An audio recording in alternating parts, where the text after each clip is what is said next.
أعوذ بالله من الشيطان الرجيم.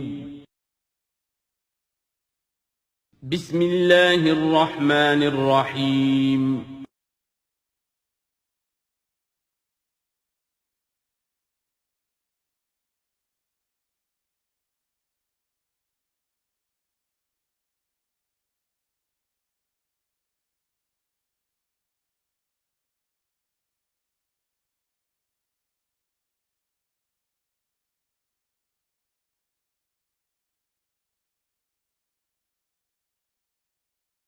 الحمد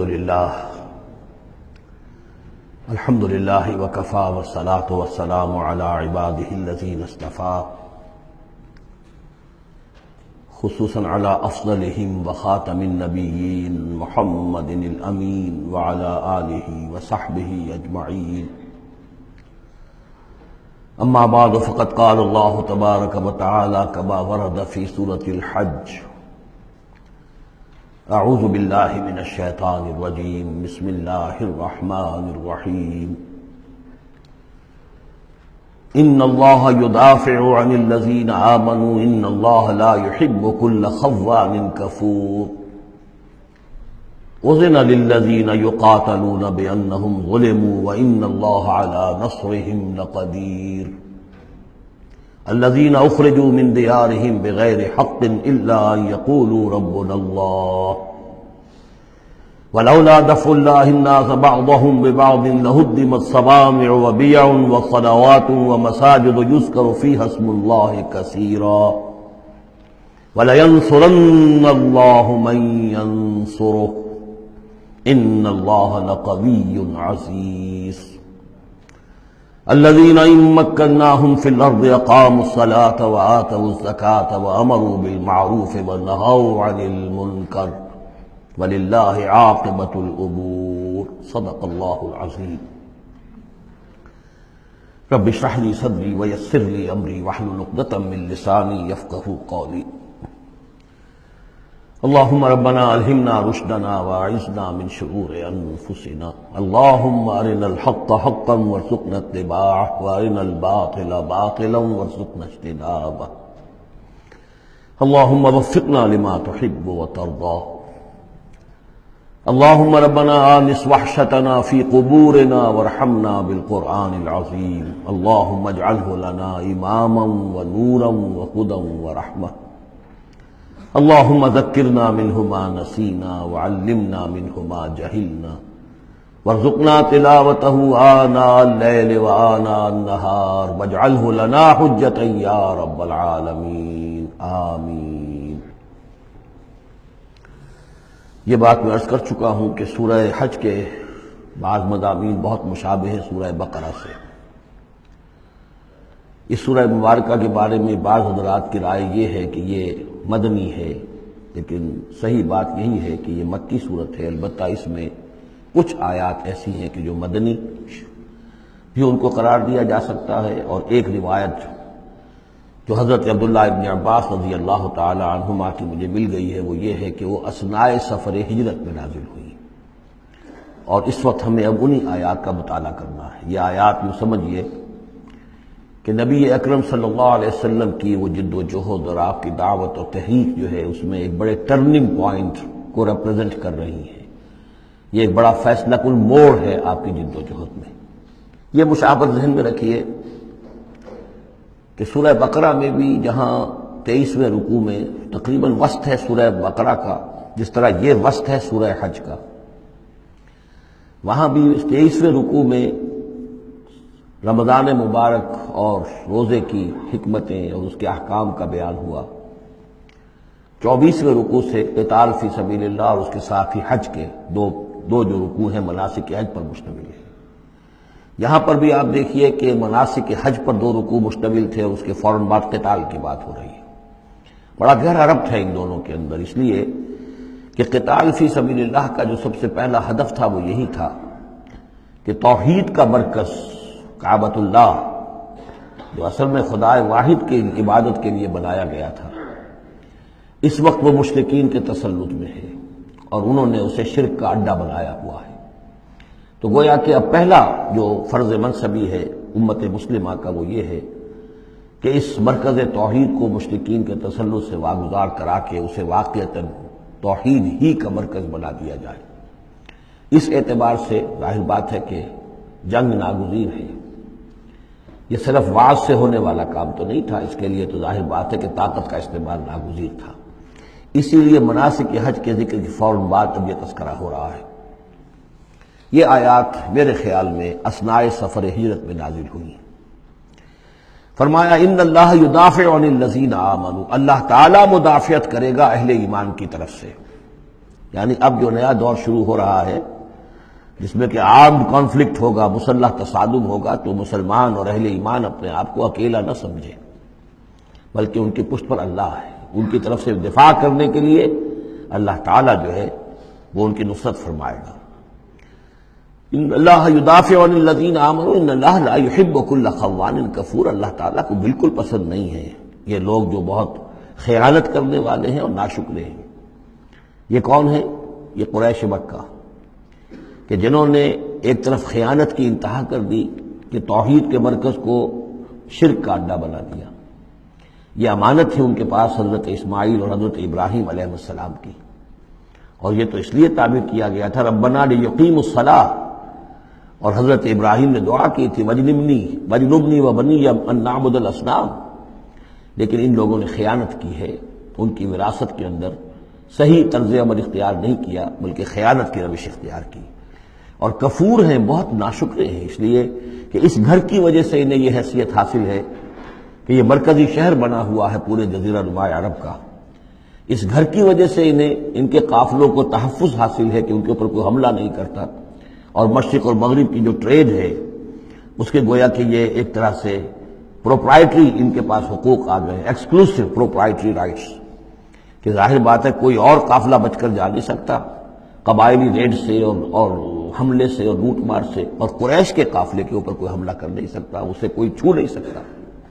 تو اس گھر کی وجہ سے لإلاف قریش إِلَافِهِمْ رِحْلَةَ الشِّتَاءِ وَالصَّيْفِ فَلْيَعْبُدُوا رَبَّ هَذَا الْبَيْتِ، یہ جو ان کے قافلے سردیوں میں جاتے ہیں یمن کی طرف اور گرمیوں میں جاتے ہیں شام کی طرف، تو ان کو سمجھنا چاہیے کہ یہ ساری جو ان کی چلت پھرت ہے یہ تو اس گھر کے طفیل ہے، اس کی وجہ سے انہیں یہ پروٹیکشن حاصل ہے، اور انہوں نے ناشکری کی ہے۔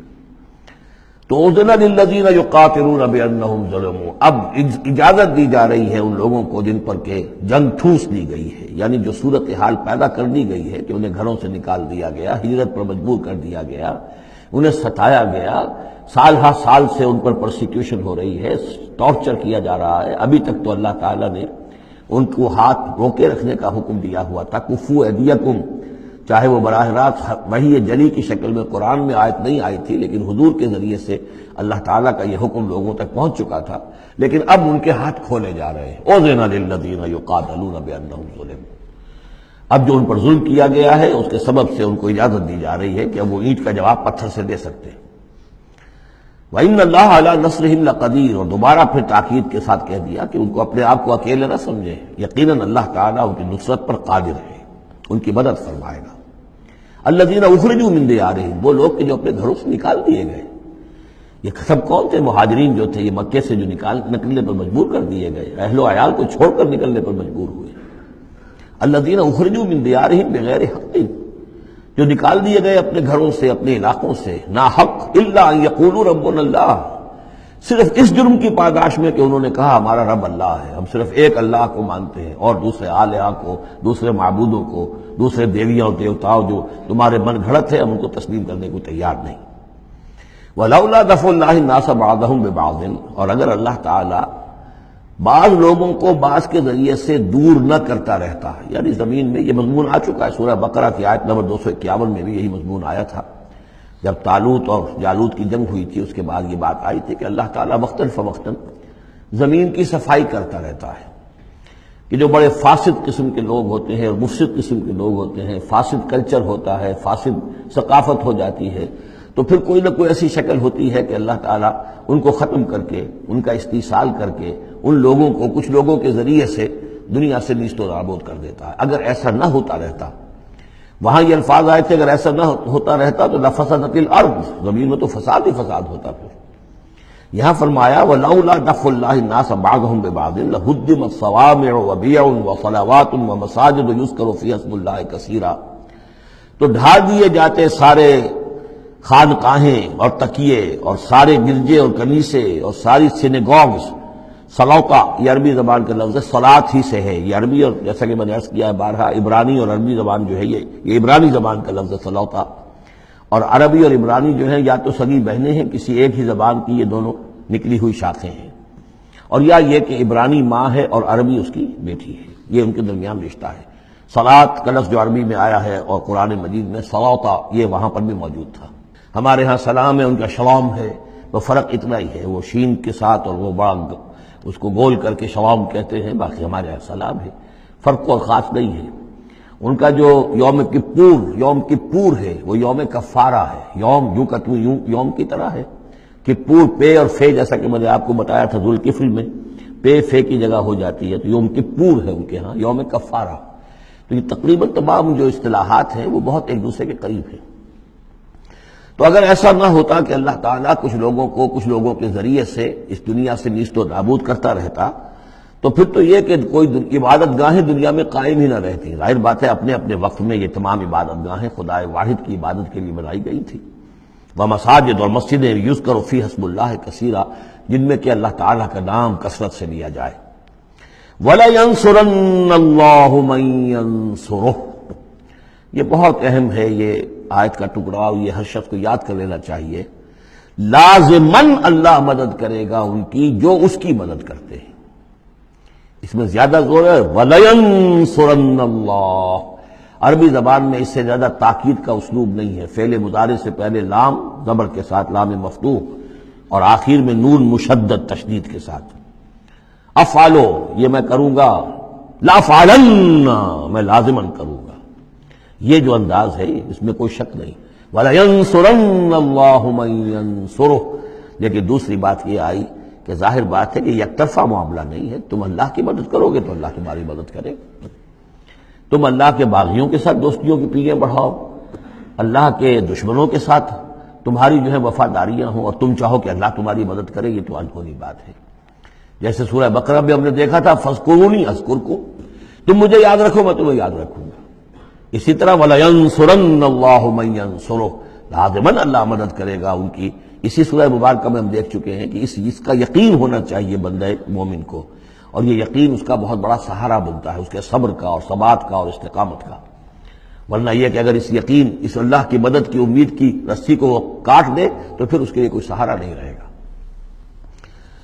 ان اللہ لقوی عزیز، اور پھر یہ کہ اللہ جو مدد کا وعدہ کر رہا ہے تو اللہ کوئی کمزور تو نہیں ہے، قوی ہے، زبردست ہے، توانا ہے، عزیز ہے، زبردست ہے. الذین ان مکناہم فی الارض، وہ لوگ جنہیں اگر ہم زمین میں تمکن عطا کر دیں، یہ وہی لفظ ہے کذالک مکننا لیوسف، سورہ یوسف میں 2 مرتبہ ہم پڑھ چکے ہیں. الذین ان مکناہم فی الارض، وہ لوگ کہ جنہیں اگر ہم زمین میں تمکن، قدرت، طاقت، غلبہ، حکومت، استیلاء عطا کر دیں تو وہ کیا کریں گے؟ اقاموا الصلاۃ، پہلا کام ہے نماز قائم کریں گے. یہی کام حضور نے کیا، جاتے ہی سب سے پہلے جمعہ قائم کیا، اور پھر یہ کہ مسجد النبوی کی تعمیر کی، پہلا کام. وآتوا الزکوٰۃ، زکوٰۃ ادا کریں گے، آتوا الزکوٰۃ اور دیں زکوٰۃ. اقاموا الصلاۃ وآتوا الزکوٰۃ اور دیں گے وہ زکوٰۃ. اور یہ کہ زکوٰۃ کا نظام قائم کیا جائے تاکہ جو بھی معاشرے کے اندر پسماندہ طبقے کے پاس جن کے ہاں احتیاج ہے ان کا بھی کفالت کا بندوبست ہے. وَأَمَرُوا بِالْمَعْرُوفِ، اور وہ نیکی کا حکم دیں گے، وَنَهَوْا عَنِ الْمُنکَرِ، اور بدی سے روکیں گے. وَلِلَّهِ عَاقِبَةُ الْأُمُورِ، اور تمام معاملات کا بالکل آخری انجام تو ہے تو وہ تو ظاہر ہے کہ اللہ ہی کے ہاتھ میں ہے، اللہ کے قبضہ قدرت میں ہے. اس کو ہم یہ کہہ سکتے ہیں ایک اعتبار سے کہ گویا یہ نبی اکرم صلی اللہ علیہ وسلم کا مینیفیسٹو تھا. مینیفیسٹو ایک تو ہمارا آج کا تصور ہے کہ انتخابات میں جو پارٹیاں حصہ لیتی ہیں وہ اپنا اپنا پروگرام دیتی ہیں، لیکن اس سے علیحدہ کر دیجئے. لیکن چونکہ حضور، اگر یہ روایت صحیح ہے کہ یہ آیات نازل ہوئی ہیں جبکہ حضور تشریف لے جا رہے ہیں مکے سے مدینے کی طرف ہجرت کے سفر پر، تو اللہ کے علم میں ہے کہ اب آپ کا جو وہاں داخلہ ہونے والا ہے وہ تو ہوگا ایک بے تاج بادشاہ کی حیثیت سے. جاتے ہی آپ کو وہاں اللہ تعالیٰ کی طرف سے اختیار اور اقتدار مل جائے گا. تو جب یہ صورت ہوگی تو کیا کریں گے؟ ان کی پرائرٹیز کیا ہوں گی؟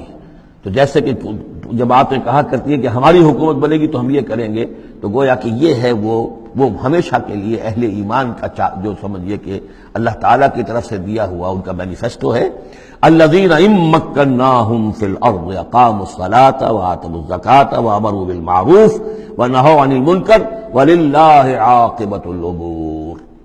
یہ آیات خاص ہیں۔ اب دیکھیے پھر وہی جو مکی صورتوں کا مضمون ہوتا ہے بالکل انداز جو ہے وہ بدل جائے گا۔ یہ آیات ہیں اثناء سفر ہجرت کی، یا ہو سکتا ہے کہ مدینہ پہنچ کر نازل ہوئی ہوں، لیکن یہ مکی صورت میں رکھ دی گئی ہیں مناسبت کے اعتبار سے کہ جہاں حج کے یہ افعال بیان ہو رہے مناسک حج، اس کے ساتھ ہی ان کو شامل کر دیا گیا۔ اب وہی جو عام مکی مضامین ہیں مکی صورتوں کے وہ شروع ہو جائیں گے۔ وَإِن يُكَذِّبُوكَ فَقَدْ كَذَّبَتْ قَبْلَهُمْ قَوْمُ نُوحٍ وَعَادٌ وَثَمُودُ۔ اور اے نبی اگر یہ آپ کو جھٹلا رہے ہیں تو آپ سے پہلے بھی جھٹلایا ہے قوم نوح نے، قوم عاد نے، قوم سمود نے، قوم ابراہیم و قوم لوط، ابراہیم کی قوم نے اور لوط کی قوم نے، واصحاب مدین اور مدین والوں نے، وکذب موسیٰ اور موسیٰ کی بھی تکذیب کی گئی تھی، فَأَمْلَيْتُ لِلْكَافِرِينَ تو میں نے کافروں کو کچھ ڈھیل دی، مہلت دی، ان کی رسی دراز کی، ثُمَّ أَخَذْتُهُمْ پھر میں نے ان کو پکڑ لیا، فَكَيْفَ كَانَ نَكِيرٌ تو میری پکڑ کیسی رہی، کیا حشر ہوا قوم نوح کا اور قوم ہود کا اور قوم صالح کا۔ ان تمام اقوام کے جو حالات ہیں وہ قرآن مجید میں بار بار آ چکے ہیں۔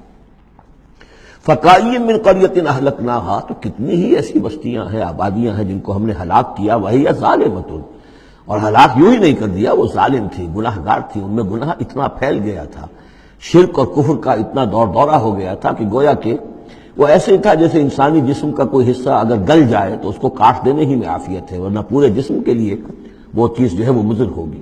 ایمپوٹیشن ہو جاتی ہے، ہاتھ کا، آرم کا ایمپوٹیشن ہو گیا، پیر کا ایمپوٹیشن کر دیا گیا کہ اتنا گل سڑ گیا ہے کہ یہاں سے متعفن مواد جو ہے اگر خون میں جذب ہو کر پورے جسم میں جائے گا تو پوری جان جو ہے اس کی ہلاکت کا اندیشہ ہے۔ تو اللہ تعالیٰ اسی طریقے سے ان بستیوں کو کہ جو اس طریقے سے گندگی کا اور برائی کا اور معصیت کا اور سیئات کا مرکز بن چکی ہوں اور وہ پھوڑا بن چکی ہوں، پھر ان کے لیے یہی اللہ تعالیٰ کی طرف سے سرجیکل آپریشن ہوتا رہا ہے۔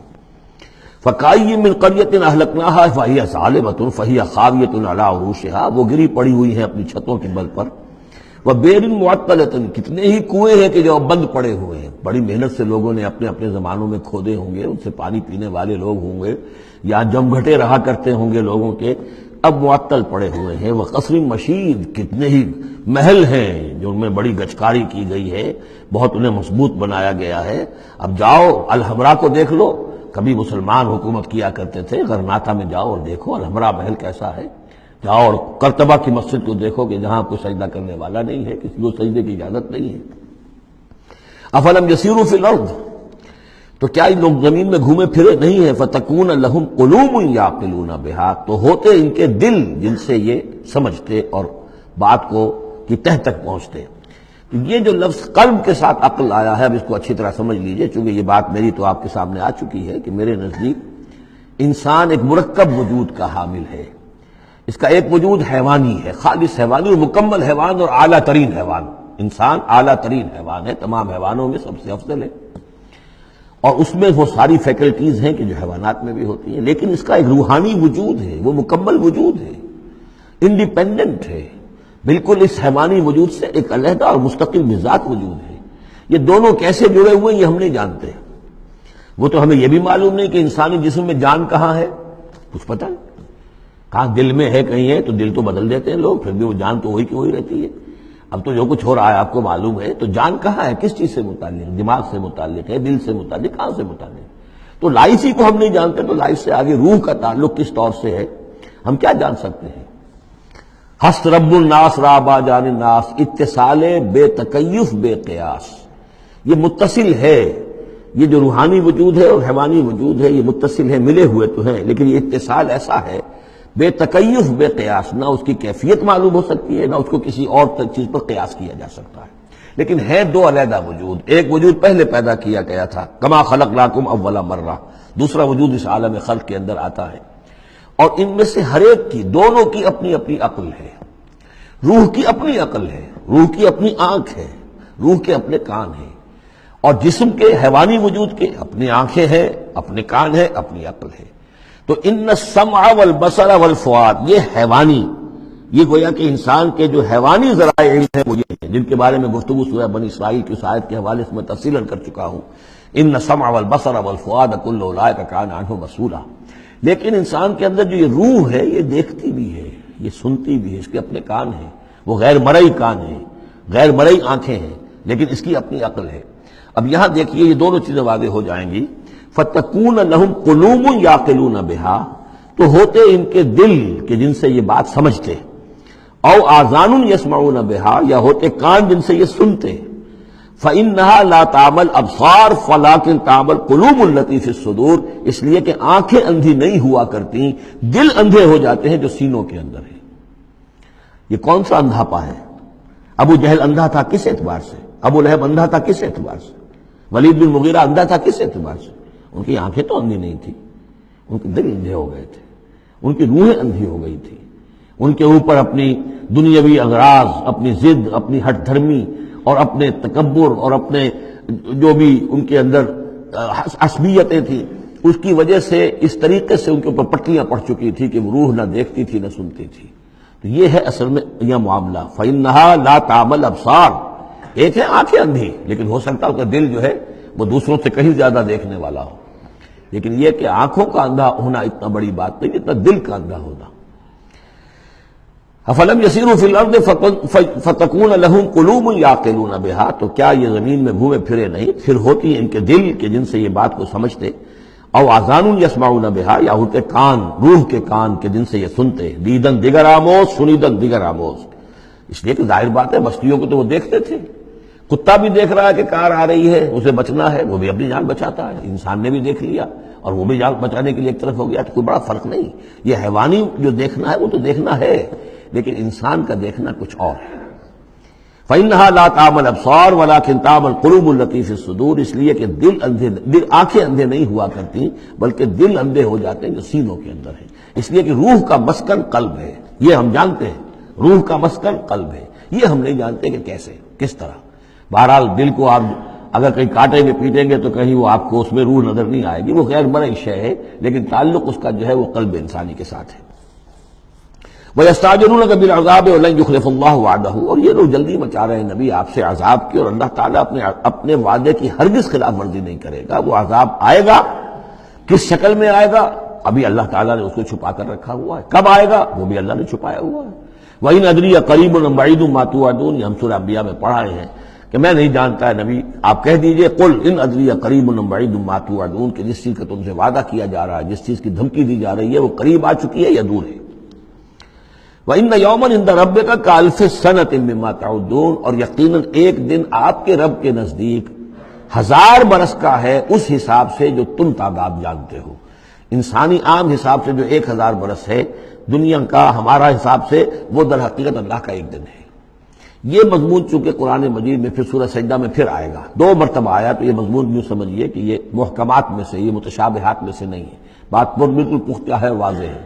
يُدَبِّرُ الْأَمْرَ مِنَ السَّمَاءِ إِلَى الْأَرْضِ ثُمَّ يَعْرُجُ إِلَيْهِ فِي يَوْمٍ كَانَ مِقْدَارُهُ أَلْفَ سَنَةٍ مِّمَّا تَعُدُّونَ، تو اللہ تعالیٰ کی جو تدبیر امر ہے، وہی جو 3 کام ابتدائی جو شاہ ولی اللہ دہلوی رحمۃ اللہ علیہ کی تصنیف حجت اللہ البالغہ کے حوالے سے میں بتا چکا ہوں، ابداع خلق اور تدبیر تیسرا کام ہے۔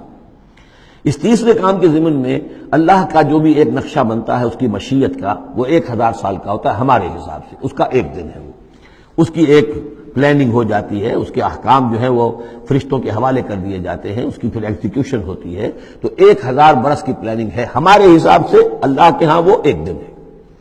وَكَأَيٍّ مِّن قَرْيَةٍ أَمْلَيْتُ لَهَا، اور کتنی ہی بستیاں ایسی ہوئی ہیں کہ جنہیں ہم نے ڈھیل دی تھی، وَهِيَ ظَالِمَةٌ، لیکن وہ تھیں گناہ گار، ثُمَّ أَخَذْتُهَا، پھر میں نے ان کو پکڑ لیا، وَإِلَيَّ الْمَصِيرُ، اور میری ہی طرف لوٹ کر آنا ہے۔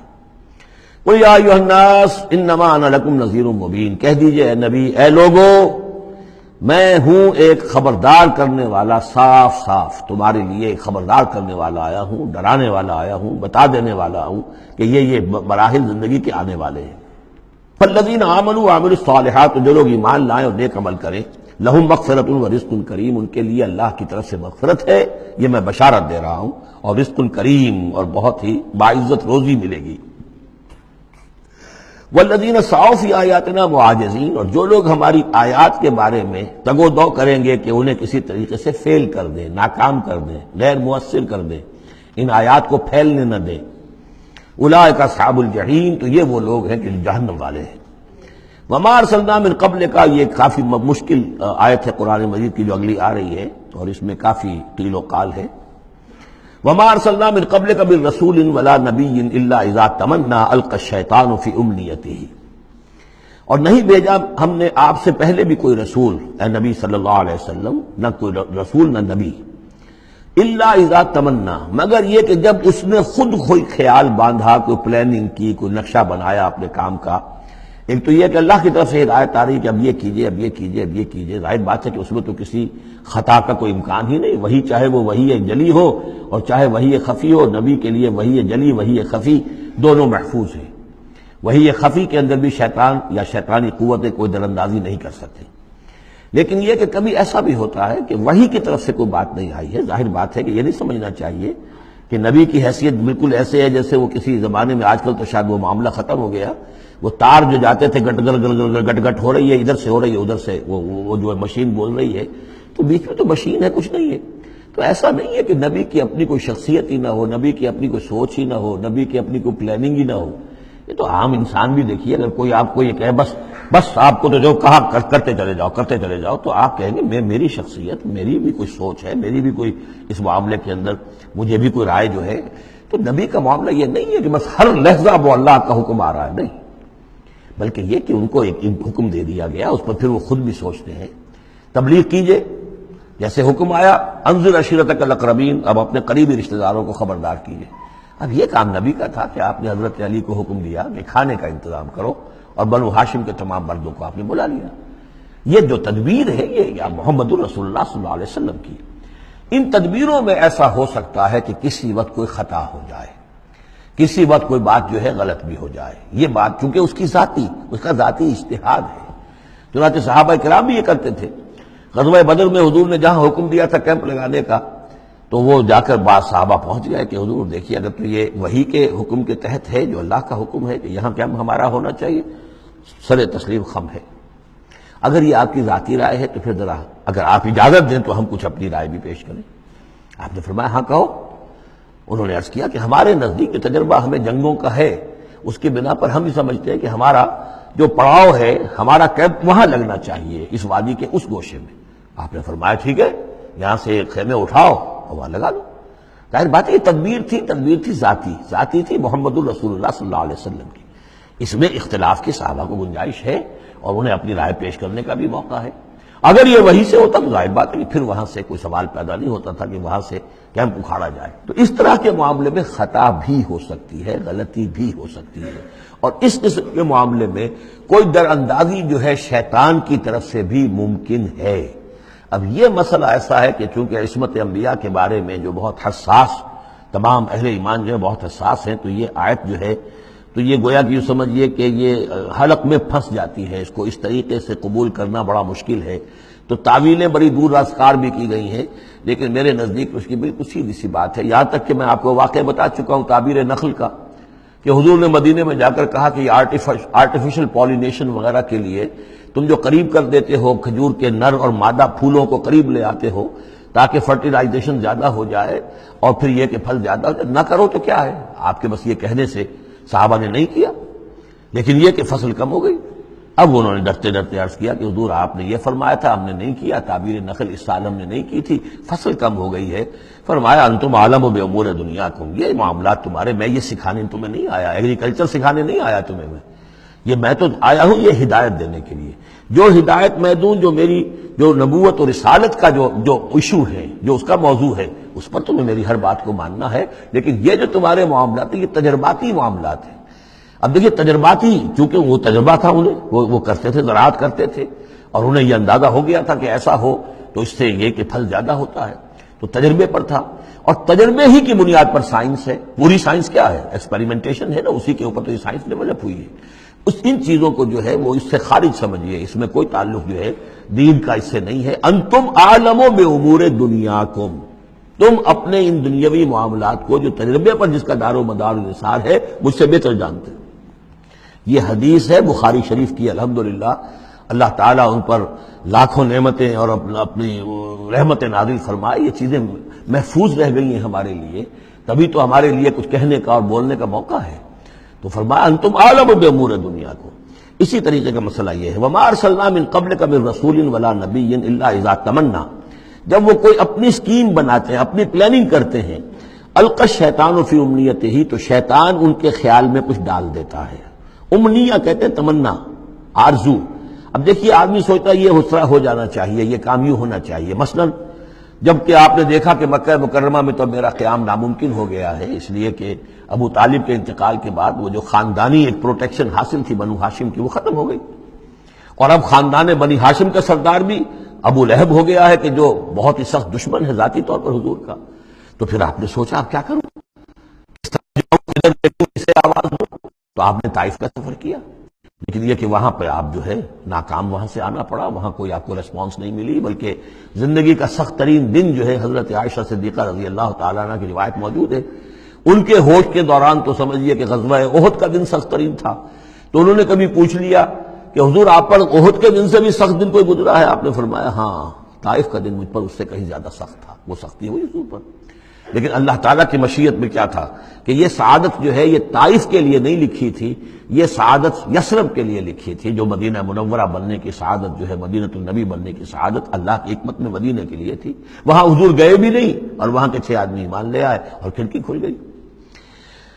وما ارسلنا من قبلک من رسول ولا نبی الا اذا تمنا القى الشیطان فی امنیتہ فینسخ اللہ ما یلقی الشیطان، پھر اللہ منسوخ کر دیتا ہے، ختم کر دیتا ہے اس چیز کو کہ جو شیطان نے ڈالا ہوتا ہے۔ ثم یحکم اللہ آیاتہ، پھر اللہ تعالیٰ اپنے فیصلوں کو پختہ کر دیتا ہے۔ یہاں آیت جو ہے آیات ہی فیصلوں کے معنی میں ہے۔ واللہ علیم الحکیم، اور اللہ سب کو جاننے والا، کمال حکمت والا ہے۔ یہ توجیہ ہے میرے نزدیک، اور یہ قریب ترین ہے اس توجیہ سے کہ جو موضح القرآن میں شاہ عبد القادر رحمۃ اللہ علیہ ان کی طرف سے ہے، تو اس حوالے سے واقعہ یہ ہے کہ مجھے اس پر کافی اطمینان ہے۔ لِيَجْعَلَ مَا يُلْقِي الشَّيْطَانُ فِتْنَةً لِلَّذِينَ فِي قُلُوبِهِم مَرَضٌ، اور اس میں بھی اللہ کی ایک حکمت ہے کہ شیطان کی طرف سے جو کوئی آمیزش ہو جاتی ہے کسی وقت اس قسم کے معاملات میں، تو اس کو اللہ تعالیٰ فتنہ بنا دیتا ہے ان لوگوں کے لیے جن کے دلوں میں مرض ہوتا ہے، روگ ہوتا ہے، وَالْقَاسِيَةِ قُلُوبُهُمْ، اور جن کے دل سخت ہو چکے ہوتے ہیں۔ وَإِنَّ الظَّالِمِينَ لَفِي شِقَاقٍ بَعِيدٍ، اور یقیناً ظالم جو ہیں وہ تو یقیناً مخالفت میں اور دشمنی میں بہت دور جا چکے ہیں۔ وَلِيَعْلَمَ الَّذِينَ أُوتُوا الْعِلْمَ، اور یہ تاکہ جان لے وہ لوگ کہ جنہیں علم دیا گیا تھا، انہ الحق من ربک، یہ سب حق ہے آپ کے رب کی طرف سے۔ پھر جو بھی آخری فیصلہ اللہ کا آتا ہے اس پر پورا انشراح ہو جاتا ہے۔ فیؤمنوا بہ، تو وہ اس پر ایمان رکھتے ہیں، فتخبت لہ قلوبہم، اور اس پر ان کے دل جو ہے وہ اللہ کے سامنے جھک جاتے ہیں۔ وان اللہ لہادی الذین آمنوا الی صراط مستقیم، اور یقیناً اللہ تعالیٰ ہدایت دینے والا ہے ان کو جو ایمان لائیں سیدھے راستے کی طرف۔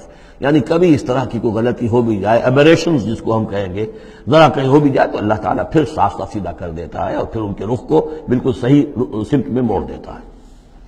وَلَا يَزَالُ الَّذِينَ كَفَرُوا فِي مِرْيَةٍ مِّنْهُ، اور یہ لوگ جو کفر کر رہے ہیں ان کو تو یہ تو شک و شبہ ہی میں رہیں گے، ان کے شکوک و شبہات کبھی ختم ہونے والے نہیں ہیں۔ حَتَّىٰ تَأْتِيَهُمُ السَّاعَةُ بَغْتَةً، یہاں تک کہ یا تو قیامت آ دھمکے ان پر اچانک، اور یاتیہم عذاب یوم عقیم، یا پھر وہ عذاب جو ہے بانج دن کا، یعنی ایسا دن کہ جو خیر سے خالی ہوگا، بانج ہوگا، بانج دن یوم عقیم کا جو عذاب ہے وہ ان پر مسلط ہو جائے۔ الملک یومئذ للہ، اس دن راج ہوگا پھر صرف اللہ کا، کسی کے پاس کوئی اختیار نہیں ہوگا۔ یحکم بینہم، یعنی یہ کہ آج بھی راج تو اللہ ہی کا ہے، حکم اسی کا چل رہا ہے، لیکن یہ کہ پھر بھی کچھ نہ کچھ پردے پڑے ہوئے ہیں، کچھ نہ کچھ ڈرامے سے ہو رہے ہیں کہ یہاں یہ بادشاہ صاحب ہیں اور یہاں یہ سردار ہے قبیلے کا، کچھ نہ کچھ لوگوں کے نگاہوں کے اوپر پردے پڑے ہوئے، لیکن ایک دن آئے گا کہ وہ سب پردے اٹھ جائیں گے۔ لمن الملک اليوم للہ الواحد القہار، پکارا جائے گا آج کے دن کس کی بادشاہی ہے؟ اللہ کی جو واحد ہے، قہار۔ یحکم بینہم، وہ ان کے مابین فیصلہ کرے گا۔ فالذین آمنوا وعملوا الصالحات فی جنات النعیم، تو جو لوگ ایمان لائے اور انہوں نے نیک عمل کیے ہوں گے وہ ہوں گے جنتوں میں، نعمتوں والے باغات میں۔ والذین کفروا وکذبوا بآیاتنا، اور وہ لوگ کہ جو کفر کی روش اختیار کریں اور ہماری آیت کو جھٹلائیں، فاولئک لہم عذاب مہین، تو ان کے لیے ہوگا اہانت آمیز رسوا کن عذاب۔ والذین ہاجروا فی سبیل اللہ، اب دیکھیے یہ ہجرت کا، کیونکہ یہ بالکل یعنی مکی دور کے بالکل آخری زمانے کی یہ صورت ہے، بالکل متصل سمجھیے، جیسے کہ ہجرت کے متصل بعد سورہ بقرہ، ہجرت کے بالکل متصل قبل یہ سورہ حج۔ والذین ہاجروا فی سبیل اللہ ثم قتلوا، اور وہ لوگ جنہوں نے ہجرت کی اللہ کی راہ میں، پھر خواہ وہ قتل ہو گئے اور ماتوا، یا یہ کہ اپنی طبعی موت مر گئے، لَيَرْزُقَنَّهُمُ اللَّهُ رِزْقًا حَسَنًا، دونوں صورتوں میں اللہ تعالیٰ ان کو لازماً بہت رزق حسن عطا فرمائے گا۔ وَإِنَّ اللَّهَ لَهُوَ خَيْرُ الرَّازِقِينَ، اور یقیناً اللہ ہی ہے بہترین رزق دینے والا۔ لَيُدْخِلَنَّهُمْ مُدْخَلًا يَرْضَوْنَ، اور وہ لازماً داخل کرے گا انہیں ان جگہ، ان مقامات پر کہ جن سے وہ راضی ہو جائیں گے۔ وَإِنَّ اللَّهَ لَعَلِيمٌ حَلِيمٌ، اللہ تعالیٰ یقیناً علیم ہے، سب کچھ جاننے والا، اور حلیم ہے، تحمل والا ہے۔ ذَلِكَ وَمَنْ عَاقَبَ بِمِثْلِ مَا عُوقِبَ بِهِ، یہ تو ہے ہی، اور یہ کہ جو شخص زیادتی کرے، جس نے بدلہ لیا بِمِثْلِ مَا عُوقِبَ بِهِ، جیسا کہ اس پر زیادتی کی گئی تھی، جیسا کہ اس پر ظلم کیا گیا تھا، ثُمَّ بُغِيَ عَلَيْهِ، پھر اس پر مزید زیادتی کی جائے، لَيَنْصُرَنَّهُ اللَّهُ، اللہ تعالیٰ اس کی لازماً مدد کریں گے۔ یعنی جو زیادتیاں ہو چکی ہیں مسلمانوں پر، اب ان کا حق ہے کہ ان کا بدلہ لیں، پھر اگر ان کی طرف سے اضافی زیادتی اور ہوگی تو پھر اللہ تعالیٰ کی طرف سے ان کی مدد کا پختہ وعدہ ہے۔ ان اللہ لعفو غفور، یقیناً اللہ تعالیٰ عفو اور غفور ہے، معاف فرمانے والا، درگزر کرنے والا ہے۔ ذالک بان اللہ یولج اللیل فی النہار، اور یہ اس لیے ہے، یعنی یہ کہ اللہ تعالیٰ کا پورا یہ نظام کائنات کا اسی طرح چل رہا ہے، اسی عدل پر، انصاف پر۔ یہ نہ ہو تو جیسے کہ ابھی آیت آئی تھی کہ اگر ایک گروہ کو دوسرے گروہ کے ذریعے سے ہٹاتے نہ رہتے، نیست و نابود نہ کرتے رہتے، تو زمین میں فساد بچ جاتا۔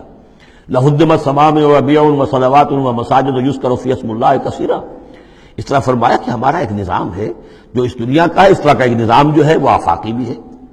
ذَلِكَ بِأَنَّ اللَّهَ يُولِجُ اللَّيْلَ فِي النَّهَارِ، یہ اس لیے کہ اللہ تعالیٰ رات کو لے آتا ہے دن میں پروتا ہوا، وَيُولِجُ النَّهَارَ فِي اللَّيْلِ، اور دن کو لے آتا ہے رات میں پروتے ہوئے، وَأَنَّ اللَّهَ سَمِيعٌ بَصِيرٌ، اللہ سب کچھ سننے والا اور دیکھنے والا ہے۔ ذَلِكَ بِأَنَّ اللَّهَ هُوَ الْحَقُّ، یہ اس لیے کہ اللہ ہی حق ہے، ذات برحق، جس کا حق ہونا قطعی ہے، یقینی ہے۔ وَأَنَّ مَا يَدْعُونَ مِن دُونِهِ هُوَ الْبَاطِلُ، اور جس کو وہ پکار رہے ہیں اس کے سوا وہ سب باطل ہے، آدر ہوا ہے، ان کی کوئی حیثیت نہیں۔ وَأَنَّ اللَّهَ هُوَ الْعَلِيُّ الْكَبِيرُ، اور یہ کہ یقیناً اللہ تعالیٰ ہی ہے سب سے بلند و بالا اور سب سے بڑا۔ أَلَمْ تَرَ أَنَّ اللَّهَ أَنزَلَ مِنَ السَّمَاءِ مَاءً، کیا تم نے دیکھا نہیں کہ اللہ نے اتارا آسمان سے پانی، فَتُصْبِحُ الْأَرْضُ مُخْضَرَّةً، تو زمین سبز ہو جاتی ہے، سرسبزی، شادابی نظر آتی ہے۔ ان اللہ لطیف خبیر، یقیناً اللہ تعالیٰ بڑی ہی خفیہ تدبیریں کرنے والا اور ہر شے سے باخبر ہے۔ باریک بین بھی اس کے معنی ہے لطیف کے، اور خفیہ تدبیر کرنے والا۔ لہو ما فی السماوات و ما فی الارض، جو کچھ آسمانوں میں ہے وہ بھی اسی کا ہے، جو کچھ زمین میں ہے وہ بھی اسی کا ہے۔ وان اللہ لہو الغنی الحمید، اور یقیناً اللہ تعالیٰ الغنی ہے، یعنی اسے کوئی احتیاج نہیں، الحمید ہے، اپنی ذات میں خود محمود ہے، ستودہ صفات ہے، اسے کسی حمد کی ضرورت نہیں۔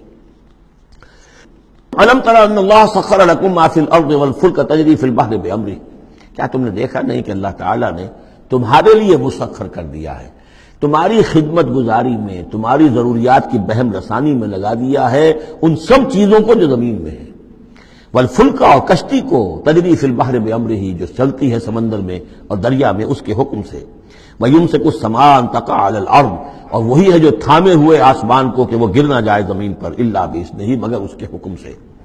ان اللہ بالناس لرؤوف الرحیم، یقیناً اللہ تعالیٰ انسانوں کے حق میں بہت ہی شفیق ہے، نرمی کرنے والا ہے اور مہربان ہے۔ وَهُوَ الَّذِي أَحْيَاكُمْ، وہی ہے جس نے تمہیں زندہ کیا، یعنی پہلے تم مردہ تھے، سورہ بقرہ میں بھی آیت آپ دیکھ چکے ہیں، بالکل اس کے ہم وزن آ رہی ہے۔ کیف تکفرون باللہ وکنتم امواتا فاحیاکم ثم یمیتکم ثم یحییکم ثم الیہ ترجعون۔ اب یہاں صرف یہ کہ کنتم امواتا کے الفاظ کو دوبارہ نہیں لائے، هو الذی احیاکم ثم یمیتکم ثم یحییکم، تم مردہ تھے پھر تمہیں زندہ کیا، پھر تمہیں موت دے گا، پھر زندہ کرے گا۔ مردہ تھے یعنی یہ ہمارا وہ دور ہے جبکہ روحانی عالم ارواح میں ہم سے عہد لینے کے بعد ہمیں سلا دیا گیا، الست بربکم، اس کے بعد کسی کولڈ سٹوریج کے اندر تمام ارواح کو رکھ دیا گیا، وہ ہماری پہلی موت تھی، پہلی نیند تھی جو ہم سوئے رہے۔ اس کے بعد جاگے ہیں تو اس عالم خلق کے اندر کسی رحم مادر کے اندر وہ روح جو ہے وہ لا کر ایک جنین کے ساتھ جوڑ دی گئی، یہ ہمارا احیاء اول ہو گیا۔ اس کے بعد پھر یہاں ہم رہیں گے تو یہ زندگی ہے دوسری، اور اس کے بعد جب موت ہوگی تو احیاء، یہ اماتہ ثانی ہو جائے گا، پھر اللہ اٹھائے گا بعث بعد الموت، وہ احیاء ثانی ہو جائے گا۔ یہ سورہ غافر میں مضمون آئے گا، اس کا کلائمیکس جو ہے سورہ غافر میں ہے۔ وَهُوَ الَّذِي أَحْيَاكُمْ ثُمَّ يُمِيتُكُمْ ثُمَّ يُحْيِيكُمْ إِنَّ الْإِنسَانَ لَكَفُورٌ، یقیناً انسان جو ہے ناشکرا ہے۔ لِكُلِّ أُمَّةٍ جَعَلْنَا مَنْسَكًا هُمْ نَاسِكُوهُ، ہم نے ہر امت کے لیے ان کے قربانی کے طریقے، طور طریقے، عبادات کے آداب ہم نے مقرر کر دیے ہیں جو اس کی پیروی کرتے ہیں۔ فَلَا يُنَازِعُنَّكَ فِي الْأَمْرِ، تو انہیں آپ سے جھگڑنا نہیں چاہیے، یعنی یہ کہ اگر یہود کے ہاں کوئی اور طریقے تھے قربانی کے تو اور یہاں بنی اسماعیل کے لیے ہم نے کچھ اور مقرر کیے، مسلمانوں کو اب کچھ اور طریقے ہم بتا رہے ہیں، تو اس میں کوئی حرج نہیں ہے، اس میں جھگڑنے کی ضرورت بات نہیں۔ یہ پہلے پڑھ چکے ہیں اسی صورت میں کہ ہم نے ہر امت کے لیے منسک مقرر کیے ہیں۔ وَلِكُلِّ أُمَّةٍ جَعَلْنَا مَنْسَكًا لِيَذْكُرُوا اسْمَ اللَّهِ عَلَىٰ مَا رَزَقَهُم مِّن بَهِيمَةِ الْأَنْعَامِ فَإِلَٰهُكُمْ إِلَٰهٌ وَاحِدٌ فَلَهُ أَسْلِمُوا وَبَشِّرِ الْمُخْبِتِينَ، تو ہر قوم کے لیے، ہر امت کے لیے اللہ تعالیٰ نے قربانی کے قواعد و ضوابط بنائے، تو وہ اس کی پیروی کرتے ہیں۔ فَلَا يُنَازِعُنَّكَ فِي الْأَمْرِ، تو انہیں جھگڑنا نہیں چاہیے نبی آپ سے اس معاملے میں۔ وَادْعُ إِلَىٰ رَبِّكَ، اور اپنے رب کی طرف آپ بلاتے رہیے۔ إِنَّكَ لَعَلَىٰ هُدًى مُسْتَقِيمٍ، یقیناً آپ تو ہدایت کے، سیدھی ہدایت کے راستے پر ہیں۔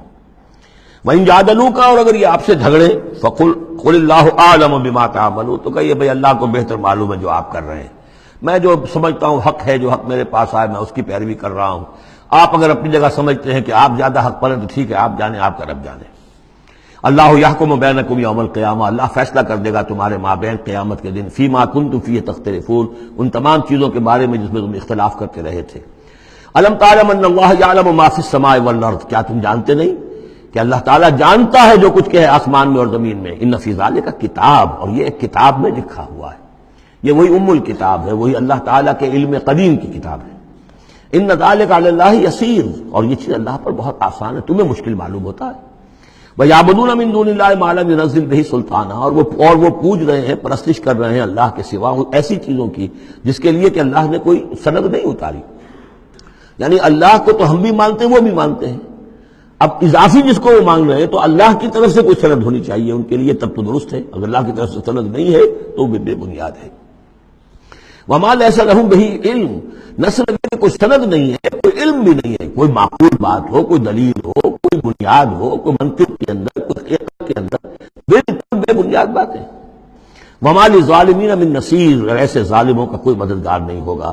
وَإِذَا تُتْلَىٰ عَلَيْهِمْ آيَاتُنَا بَيِّنَاتٍ، اور جب ان کو سنائی جاتی ہیں پڑھ کر ہماری آیات بینات، تعرف فی وجوہ الذین کفروا المنکر، تو تم دیکھتے ہو کہ ان کافروں کے چہروں کے اندر سخت ناگواری کے آثار پیدا ہو جاتے ہیں، بجائے اس کے کہ وہ اللہ کی آیات سن کر ان کے دل کھل اٹھیں، ان کے اندر خوشی کی کیفیت پیدا ہو، انبساط پیدا ہو۔ ہمارے رب کا کلام ہے، تعرف فی وجوہ الذین کفروا المنکر، تم دیکھتے ہو بڑی ناگواری کے آثار ہیں۔ یکادون یسطون بالذین یتلون علیہم آیاتنا، ان قریب ہوتا ہے کہ پل پڑیں گے، وہ حملہ آور ہو جائیں گے، تکہ بوٹی کر دیں گے ان کی جو انہیں ہماری آیات پڑھ کر سنا رہے ہیں۔ قل افانبئکم بشر من ذالکم، ان سے کہیے تو کیا میں تمہیں بتاؤں جس قدر تمہیں ناگواری اس وقت ہو رہی ہے، تم پر بڑی سختی بیت رہی ہے اللہ کی آیات جو تمہیں سنائی جا رہی ہیں، کیا اس سے بھی زیادہ بری بات کون سی ہے بتاؤں؟ النار، وہ آگ جس کے کہ تم مستحق ہو رہے ہو اپنے اس کفر اور انکار کی وجہ سے۔ وعدہ اللہ الذین کفروا، اللہ نے وعدہ کیا ہے اس آگ کا کافروں سے، وبئس المصیر، اور وہ بہت ہی برا ٹھکانہ ہے۔ اب جو یہ آخری رکوع آ رہا ہے سورہ مبارکہ کا، اس کے ترجمے سے پہلے مجھے تھوڑی سی تمہیداً کچھ بات عرض کرنی ہے۔ یہ جو ایک دعوت رجوع القرآن کی ایک تحریک ہم نے شروع کی، اور الحمدللہ کہ میں اس میں اپنی زندگی کے لگ بھگ 35 برس اب صرف کر چکا ہوں، اور اسی کے پھر کوکھ سے تنظیم-e-اسلامی اور تحریک خلافت نے جنم لیا ہے۔ اس دعوت رجوع القرآن کی جو بنیاد ہے اور جس کو کہ میں نے ذریعہ بنایا ہے قرآن مجید سے لوگوں کو متعارف کرانے کا، اور قرآن مجید کے ذریعے سے دین کے جامع تصور کو لوگوں کے سامنے پیش کرنے کا، اور قرآن مجید کے ذریعے سے دین کی طرف سے جو بنیادی فرائض ہم پر عائد ہوتے ہیں اس کا ایک جامع تصور دینے کا جو میں نے کام کیا ہے، اس کے لیے ذریعہ میں نے بنایا ہے ایک منتخب نصاب کو، مطالعہ قرآن حکیم کا منتخب نصاب۔ یہ جو منتخب نصاب ہے یہ تقریباً کل قرآن کے 1/15 حجم کے اندر یوں سمجھیے کہ 2 پاروں کے لگ بھگ ہے، مائنس پلس کم و بیش 2 پارے ہوں گے۔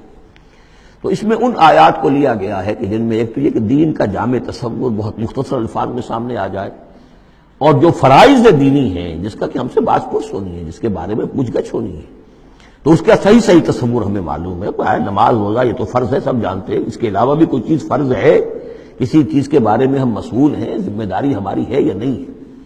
تو وہ جو منتخب نصاب ہے اس کے مختلف جو حصے ہیں، ہم کچھ حصوں سے گزرے ہیں، لیکن یہ میں آج سوچ رہا تھا کہ جیسے میں نے آپ کو بتایا تھا کہ حروف مقطعات کا معاملہ یہ ہے کہ 29 حروف ہیں یا 28 حروف ہیں عربی زبان کے الفابیٹس جو ہیں، شروع کے حصوں میں سے حروف میں سے بہت کم ہیں جو حروف مقطعات میں آئے، اور آخری جو حصہ ہے اس کے تختی کے، اس کے بہت سے حروف ہیں، اکثر و بیشتر ہیں کہ جو حروف مقطعات میں آئے۔ تو یہ پہلی مرتبہ میرا ذہن ادھر گیا ہے کہ ہمارے اس منتخب نصاب میں بھی یہ چیز کوئی میرے پیش نظر نہیں تھی کہ جان بوجھ کر ایسا کیا ہو۔ زیادہ حصے اسباق وہی ہیں کہ جو نصف ثانی سے متعلق ہیں، بلکہ قرآن مجید کے آخری حصے سے زیادہ جو ہیں وہ اس میں مقامات اور آیات اور رکوع یا صورتیں شامل ہوئی ہیں۔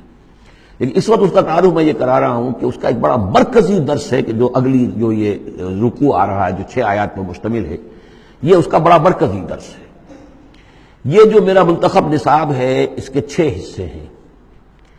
نقطہ آغاز ہے سورۃ العصر، والعصر ان الانسان لفی خسر الا الذین آمنوا وعملوا الصالحات وتواصوا بالحق وتواصوا بالصبر۔ مختصر ترین صورت، جامع ترین صورت کہ انسان کی نجات کے یہ 4 لوازم ہیں: ایمان، عمل صالح، تواصی بالحق، تواصی بالصبر۔ پھر 3 اور مقامات ہم نے اس میں ایسے ہی جامع مقامات جس میں یہ چاروں چیزیں تقریباً بیان ہوئی ہیں وہ شامل کر کے وہ پہلا حصہ ہو گیا۔ اس کا ایک درس ہم گزر چکے ہیں سورہ بقرہ میں، آیت البر، اس کا درس نمبر 2 ہے۔ لیس البر ان تولوا وجوہکم قبل المشرق والمغرب۔ نیکی جو تم نے سمجھی ہوئی ہے، کسی نے کسی شے کو نیکی سمجھا ہوا، کسی نے کسی کو نیکی سمجھا ہوا ہے، اصل نیکی کیا ہے، پوری نیکی کیا ہے، نیکی کی روح کیا ہے، جڑ بنیاد کیا ہے، نیکی کے مظاہر کیا ہیں، ان مظاہر میں پھر اقدمیت کس چیز کی ہے، اولیت کس شے کی ہے، ثانوی درجے میں کون سی ہے، پھر چوٹی کیا ہے، سمم بولم کیا ہے، سب سے اونچا جو مقام ہے، جو مقام مطلوب ہے وہ کیا ہے۔ اسی طریقے سے پھر اس کا دوسرا حصہ جو ہے اس منتخب نصاب کا، اس میں کچھ ایمان سے متعلق مباحث ہیں۔ ایمان کن چیزوں کا نام ہے، کیسے ایمان وجود میں آتا ہے، تو اس میں سورہ فاتحہ بھی ہے، وہ بھی ہم پڑھ چکے ہیں، اور پھر سورہ ال-عمران کا جو آخری رکوع کی آیات تھیں، ان فی خلق السماوات والارض واختلاف اللیل والنہار یہ بھی جو ہے لآیات لأولی الالباب۔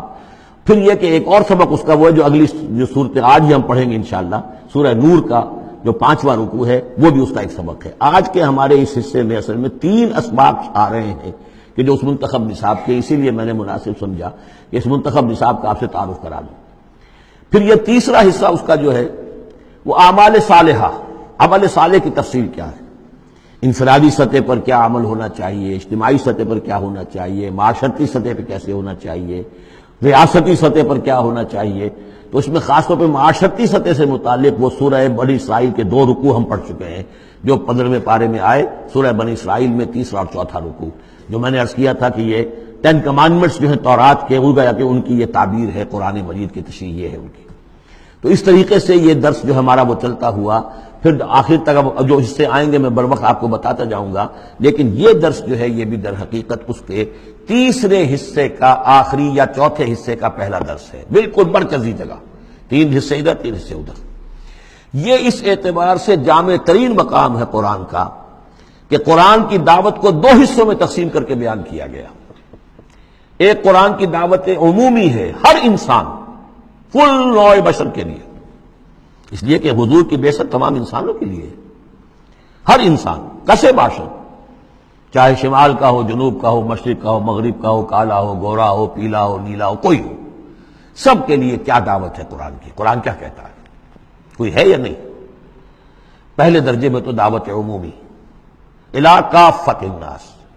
دوسرے درجے میں دعوت خصوصی، یہ کن کے لیے ہے؟ جو ماننے کا اعلان کرے۔ پہلی دعوت دعوت ایمان ہے، مانو اللہ کو، مانو رسول کو، مانو آخرت کو، مانو بعث بعد الموت کو، مانو جنت کو، مانو دوزخ کو، یہ ہے عام۔ جو یہ مانتے ہی نہیں، اب ان سے کوئی اور کلام نہیں، ان سے ہم کیسے کہیں گے نماز پڑھو اور روزہ رکھو، وہ اللہ کو نہیں مانتے، قرآن کو نہیں مانتے، نبی کو نہیں مانتے۔ تو دعوت ایمان ہے، دعوت عام قرآن مجید۔ اور پھر جو ایمان کا دعویٰ کریں، اب ان سے خطاب ہے کہ اب جگر تھام کے بیٹھو، میری باری آئی، جب تم نے مان لیا تو ماننے کا یہ تقاضا پورا کرنا پڑے گا۔ اب وہ دعوت عمل ہوگی، یہ کرو اور یہ کرو اور یہ کرو اور یہ کرو۔ تو دعوت ایمان یہاں پر اور پھر دعوت عمل، ان کو علیحدہ علیحدہ سے جو ہے اللہ تعالیٰ نے ان 6 آیات کے اندر بیان کر دیا۔ یا ایھا الناس، اب دیکھیے دعوت عمومی کا خطاب ہے، یا ایھا الناس، 4 آیتوں اس کے تابع ہیں، اور آخری 2 آیتوں میں پھر آئے گا یا ایھا الذین آمنوا، پھر وہ اہل ایمان سے جو ایمان کا دعویٰ کریں مان لیں کہ ہاں ہم نے مانا۔ یا ایھا الناس ضرب مثل فاستمعوا لہ، ایک مثال بیان کی جاتی ہے، ذرا توجہ سے سنو۔ ان الذین تدعون من دون اللہ لن یخلقوا ذبابا ولو اجتمعوا لہ، یقیناً وہ معبود جنہیں تم پکار رہے ہو اللہ کے سوا، یہ بت تمہارے جو، کیونکہ جو مخاطب اولین تھے وہ بت پرست تھے، لن یخلقوا ذبابا، یہ تو اس پر بھی قادر نہیں ہے کہ مکھی تک کو پیدا کر سکے، ولو اجتمعوا لہ، یہ جو کعبے میں رکھے ہوئے 360 کے 360 بت مل جل کر بھی ایک مکھی پیدا کرنا چاہے تو نہیں کر سکتے۔ سامنے کی بات تھی، تو صرف شعور دلانا تھا، جیسے حضرت ابراہیم نے بھی ان بتوں کو توڑ کے ذرا انہیں آمادہ کر دیا ایک دفعہ کہ وہ اپنے گریبانوں میں جھانکیں ضرور، ایک دفعہ حقیقت ان پر منکشف ہو گئی۔ اسی طرح یہ مثال دی جا رہی ہے، وَإِن يَسْلُبْهُمُ الذُّبَابُ شَيْئًا، اور یہ تو بات بہت دور کی ہے کہ وہ مکھی کو پیدا کریں، مکھی ان سے کوئی چیز چھین کر لے جائے، ان کے سامنے حلوے مانڈے رکھتے ہو، مکھیاں مرمناتی ہیں، وہ تو مکھیاں بھی اڑا نہیں سکتے۔ إِن يَسْلُبْهُمُ الذُّبَابُ شَيْئًا لَا يَسْتَنقِذُوهُ مِنْهُ، تو اسے واپس چھین نہیں سکتے، حاصل نہیں کر سکتے۔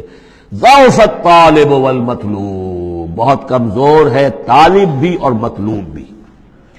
یہ ان 3 الفاظ میں قرآن مجید کا توحید کا جو عملی لب لباب ہے وہ آ گیا ہے۔ انسان جو ہے، جو بھی کسی بھی درجے میں باشعور انسان ہے، اس کا کوئی نہ کوئی آئیڈیل ہے، آدرش ہے، کوئی نصب العین ہے، جس کے لیے وہ بھاگ دوڑ کرتا ہے، محنت کرتا ہے دن رات۔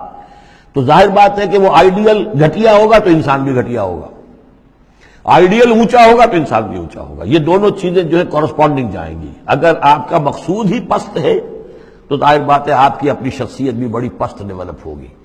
مقصود اونچا ہو، بلند، لیکن فرمایا ان کا تو جو مطلوب ہے وہ بھی ضعیف، تو طالب تو اور بھی ضعیف ہوئے۔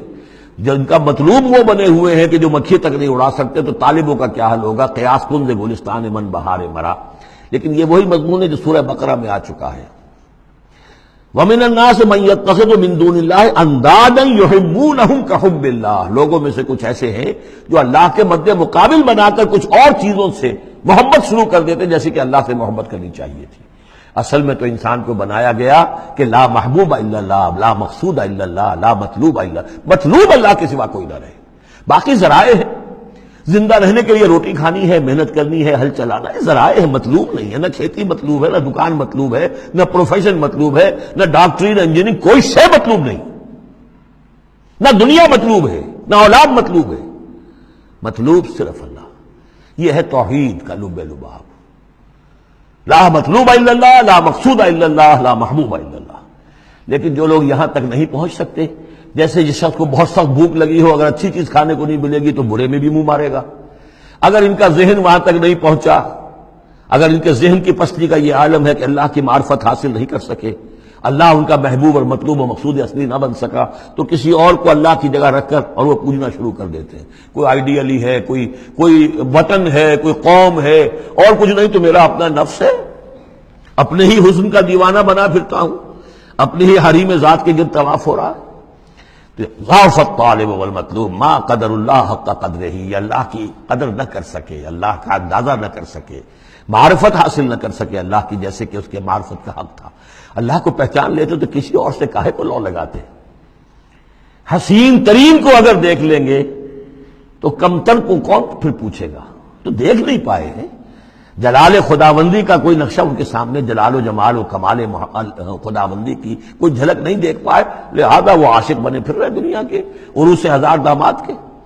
ما قدر اللہ حق قدرہ ان اللہ لقوی عزیز، یقینا اللہ تعالیٰ قوی ہے، توانا ہے، طاقت والا ہے اور زبردست ہے۔ اللہ یصطفی من الملائکۃ رسلا ومن الناس، 2 آیتوں میں تو بات آ گئی توحید اور شرک کی، اب ایک آیت میں رسالت۔ اللہ چن لیتا ہے فرشتوں میں سے بھی اپنے پیغامبر اور انسانوں میں سے بھی۔ ان اللہ سمیع بصیر، اللہ سمیع اور بصیر ہے۔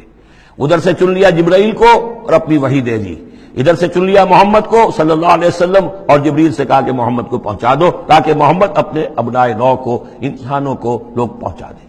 تو یہ گویا کہ دو لنکس ہیں، ایک فرشتہ رسول ملک اور ایک رسول بشر، جبرائیل اور محمد صلی اللہ علیہ وسلم۔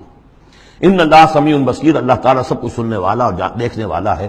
یعلم ما بین ایدیہم وما خلفہم، وہ جانتا ہے جو کچھ کہ ان کے سامنے ہے، جو کچھ ان کے پیچھے ہے۔ وإلی اللہ ترجع الامور، اور پھر تمام معاملات اللہ ہی کی طرف لوٹا دیے جائیں گے۔ یہ آخرت آ گئی، توحید، رسالت، آخرت، یہ ہے ثلاثی، یہ امور ثلاثہ ہیں جن پر ایمان کی دعوت، اور یہ دعوت ہے یا ایھا الناس، اے بنی نوع آدم، اے انسانوں۔ اب بات ہے دوسرے مرحلے پر، جنہوں نے کہا اچھا جی ہم نے مانا اللہ کو، مانا رسول کو، مانا ہم نے آخرت کو، بعث بعد الموت کو، ہم تسلیم کرتے ہیں انا للہ و انا الیہ راجعون۔ تو اب ہے عمل کا مرحلہ، یا ایھا الذین آمنوا، اے وہ لوگوں جو ایمان کا دعویٰ کر رہے ہو، اقرار کر رہے ہو۔ اب بات بدل گئی، اب دیکھیے فعل امر آ رہے ہیں۔ پہلے میں فعل امر کوئی تھا ہی نہیں، سوائے اس کے کہ ضرب مثلا فاستمعوا لہ، بس وہ ایک فعل امر آیا تو ذرا باتوجہ سے سنو، باقی کچھ نہیں۔ حقائق بیان کر دیے، توحید، رسالت، معاد۔ اب جو لوگ ان کو مانتے ہیں، یا ایھا الذین آمنوا ارکعوا واسجدوا واعبدوا ربکم وافعلوا الخیر لعلکم تفلحون، اے ایمان کے دعوے دارو رکوع کرو، جھکو اللہ کے سامنے، واسجدوا اور جھکو، پروسٹریٹ بیفور ہم، اس کے سامنے سر سجود ہو جاؤ، واعبدوا ربکم، اور اپنے رب کی بندگی، مکمل بندگی، ٹوٹل بندگی، اس کی پرستش نہیں، بندگی بھی، زندگی آمد برائے بندگی، زندگی بے بندگی شرمندگی۔ وفعلوا الخیر، اور نیک کام کرو، بھلے کام کرو۔ اب بھلا کام کون سا رہ گیا؟ وعبدو میں تو سب کچھ آ گیا، بھلا کام کیا ہے؟ عبادت میں تو جو اللہ نے حکم دیا وہ ہم نے کر دیا، ہم نے بندگی کا حق ادا کر دیا۔ اب فعل خیر کیا ہے؟ وہ یہ ہے کہ خدمت خلق میں اپنے آپ کو لگا دو، اور خدمت خلق صرف یہ نہیں ہے کہ بھوکے کو کھانا کھلا دیا جائے، یہ بھی خدمت خلق ہے۔ سب سے بڑی خدمت خلق کیا ہے؟ ان کی عاقبت سنوارنے کی کوشش کرو، یہ سموچے جہنم کے اندر جا رہے ہیں، گویا کہ دعوت، ان کو بچاؤ، ان لوگوں کو اس حقائق سے خود بھی جن سے کہ تم آشنا ہو گئے ہو، جو حقائق تم پر منکشف ہو گئے ہیں، ان سے انہیں بھی روشناس کرو تاکہ ان کی عاقبت سنور جائے، ان کی بھی زندگی درست ہو جائے۔ لعلکم تفلحون، یہ کرو گے تو فلاح پاؤ گے۔ بہت اہم نکتہ ہے یہ۔ اے ایمان کے دعوے دارو، یہ نہ سمجھ بیٹھو بس ایمان لے آئے تو بس فلاح ہی فلاح ہے، اب کامیابی ہو گئی بس، نہیں، یہ شہادت گاہ الفت میں قدم رکھنا ہے، یہ تو ابھی قدم رکھا ہے آپ نے، اب یہ کرو اور یہ کرو اور یہ کرو اور یہ کرو تاکہ فلاح پاؤ۔ اگر اس کے بغیر فلاح کی توقع کیے بیٹھے ہو تو یہ تمہارا اپنا خیال ہے، وشفل تھنکنگ ہے۔ تلک امانیکم قل ہاتوا برہانکم ان کنتم صادقین، یہ تو پھر تمہاری اپنے من گھڑت خیالات ہیں۔ اور اس سے بھی اگلا حکم ہے وجاہدوا فی اللہ حق جہادہ، جہاد کرو پھر اللہ کے لیے جیسا کہ اس کے لیے جہاد کا حق ہے۔ جی نہیں، یہ سجدہ جو ہے صرف حضرت شافعی کے نزدیک ہے، امام شافعی کے۔ وجاہدوا فی اللہ حق جہادہ، اور جہاد کرو اللہ کے لیے جیسا کہ اس کے لیے جہاد کا حق ہے۔ هو اجتباکم، اس نے تمہیں چن لیا ہے۔ کیا مانی؟ اب نبوت محمد پر ختم ہو رہی ہے صلی اللہ علیہ وسلم، اب آئندہ جبریل کسی کے پاس وحی نہیں لائیں گے کہ پھر وہ وحی پہنچائے لوگوں کو۔ اب یہ کام یہ کہ وہی جو جبریل وحی لائے اور جو محمد نے تمہیں پہنچا دی، اب تمہیں پہنچا دی ہے پوری نوع انسانی کی طرف۔ یہ ہے تیسری لنک، هو اجتباکم، اپنے نصیب پر فخر کرو، اللہ نے تمہیں چن لیا ہے، سلیکٹ کر لیا ہے۔ یہ بالکل وہی مضمون اب آ گیا جو سورہ بقرہ میں آیا تھا، وَكَذَلِكَ جَعَلْنَاكُمْ أُمَّةً وَسَطًا لِتَكُونُوا شُهَدَاءَ عَلَى النَّاسِ وَيَكُونَ الرَّسُولُ عَلَيْكُمْ شَهِيدًا، وہی مضمون آ رہا ہے، هُوَ اجْتَبَاكُمْ وَمَا جَعَلَ عَلَيْكُمْ فِي الدِّينِ مِنْ حَرَجٍ، اور تمہارے لیے تو ہم نے دین کے اندر کوئی تنگی رکھی ہی نہیں، ملت ابیکم ابراہیم، یہ تمہارے جد ابراہیم ہی کی ملت ہے۔ هُوَ سَمَّاكُمُ الْمُسْلِمِينَ، اسی نے تمہارا نام مسلم رکھا ہے، اللہ نے تمہیں اس مسلم کا خطاب دیا ہے۔ حضرت ابراہیم نے بھی یہی کہا تھا، ربنا وجعلنا مسلمین لک ومن ذریتنا امۃ مسلمۃ لک، ہماری امت میں سے بھی ایک امت مسلمہ اٹھائی ہو، من قبل وفی ھذا، اس سے پہلے بھی اور اس میں بھی، لیکون الرسول شہیدا علیکم وتکونوا شہداء علی الناس، وہی مضمون جو سورہ بقرہ میں تھا، وکذالک جعلناکم امۃ وسطا لتکونوا شہداء علی الناس ویکون الرسول علیکم شہیدا۔ فرق کیا ہے؟ وہاں پہلے امت کا ذکر ہے پھر رسول کا ذکر، یہاں پہلے رسول کا ذکر ہے پھر امت کا ذکر۔ لِيَكُونَ الرَّسُولُ شَهِيدًا عَلَيْكُمْ وَتَكُونُوا شُهَدَاءَ عَلَى النَّاسِ فَأَقِيمُوا الصَّلَاةَ۔ بس اس کو اپنی پوری طرح سمجھنے کے بعد اب بسم اللہ کرو، قدم آگے بڑھاؤ، تو سب سے پہلے قدم کہاں بڑھاؤ گے؟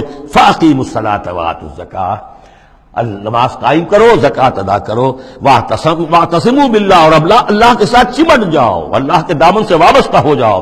ہوا مولاکم، وہ تمہارا مولا ہے، مددگار ہے، پشت پناہ ہے، حمایتی ہے۔ فنعم المولا ونعم النصیر، کیا ہی اچھا ہے حمایتی اور کیا ہی اچھا ہے مددگار۔ بارک اللہ لی ولکم فی القرآن العظیم ونفعنی وإیاکم بالآیات والذکر الحکیم۔